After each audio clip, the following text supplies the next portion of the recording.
Well, folks, trade season. It is Sunday, the day before the trade deadline, and the Vancouver Canucks have gotten to work. Jim Rutherford and Patrick Ollivine unloading a contract. Sell season is officially here after these past two games just tanked the Canucks playoff expectations.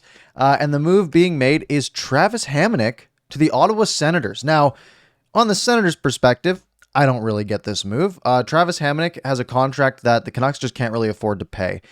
Signed in the offseason. I remember the Rick Dollywall tweet initially that said 2 years, $3 million. I said, oh, $1.5 million per year. That's okay for Travis Hamonic. And then it came out that it was per year. It was $3 million per year for the 2 years. And it's just too much money. The Canucks have not had a great experience with Travis Hamonic, especially this year. Last year, got signed to a PTO, came in, did absolutely fine, playing a fair amount of time with Quinn Hughes, and he was a totally fine piece of the puzzle. But this year just has not been the case whatsoever. He's only played in 24 games for the Canucks. There was the whole vaccine fiasco at the beginning of the season, and then the injuries piled up, and he just hasn't really been able to play. 7 points in those 24 games, and it really seemed like this contract would just be an anchor sort of for the Canucks going into next season. The Canucks have to clear up a lot of cap space, right? We're talking about whether JT Miller gets extended. That obviously doesn't kick in for next year, but down the line, Brock Besser has trade rumors being floated around, and he's an RFA. That's $7.5 million QO qualifying offer sort of looming over the Canucks, and we'll see if they try to go longer term or if they unload him before tomorrow's deadline. You got a lot of people that are going to need money. Tyler Mott's another one. If you're wanting to bring him back at the sort of rumored $2.5 million, you got to make some space. Basically, the Canucks are in a cap crunch. Jim Rutherford said it best when he said, this team isn't good enough, basically. We're not a playoff team. We shouldn't be capped out. And he's 100% correct. So this move, if this move had been for nothing, for future considerations, I would have said that is a totally fine move, and I am happy with it. But the Canucks get an asset back from the Ottawa Senators. They get their own third-round pick back that they initially, I guess, traded away. I don't remember exactly when that was or what trade that was in. But per Frank Saravalli, the Vancouver Canucks are getting their own 2022 third-round pick from the Sens in exchange for Travis Hamonic.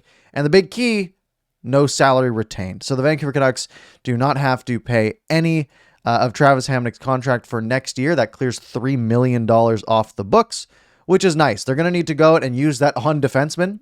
Most likely they need some defensive depth. We have seen that especially the last couple of games where this team is pretty rough defensively. But unloading Travis Hamonic, who really hasn't factored in to the team this year, and getting that third round pick back is nice. That puts the Canucks pick picture. That's a weird way to say it, but for the 2022 draft, they have their own first, which, will likely be, I would guess, around the 15 mark. They do not have a second round pick. They get their third round pick back, and they have Winnipeg's third round pick, and they have all the rest of their picks. So at this current stage, the Vancouver Canucks will have basically 7 picks in this draft. None in round 2, 2 in round 3. And we'll see where that ends up. It does look like the Jets falling a little bit potentially, so that third round pick might be a little bit higher, but at this point, the Canucks are just trying to fill the prospect cupboard a little bit more, and unloading that Travis Hamonic contract, which I'll be honest, didn't like from day one. There's a video on this channel from whenever free agency was, where I said I didn't like it, and I stand by it. As for analytics-wise, like Travis Hamonic, I mentioned he had 7 points in 24 games. I like to look at things like expected goals while he's on the ice. So Corsi percentage while he's on the ice, last year was 40%, 41%. Keep in mind the Canucks were not good last year. This year he's been at 44%, Corsi 4 percentage, which means while he is on the ice, the Canucks control about 40% or 44% of the shots. You'd expect, 50 is good, and 50 higher than 50 is great, because that means you have a positive impact. Expected goals percentage while he's on the ice is 41.5%. So again, not great. High danger chances while he's on the ice, 44%. Everything is sort of a negative metric for Travis Hamonic, and moving him out to Ottawa is just a savvy move. And we'll see if more comes from this. I don't think Hamonic was super high on the list, especially not going to a contender, going over to Ottawa. And I don't know why they're so eager to do that, but it is a move that they have made. Let me know your thoughts on this move in the comments down below. Obviously, any more trades come up, you will hear more from me. But that's kind of it. This is a good trade.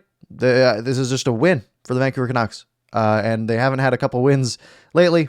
So it's nice to get one in the W column. We'll see what happens with guys like Tyler Mott, Brock Besser. I think JT Miller's probably priced out of the market with how well he's playing, but we'll see. Yeah, that's it. I will talk to you guys later.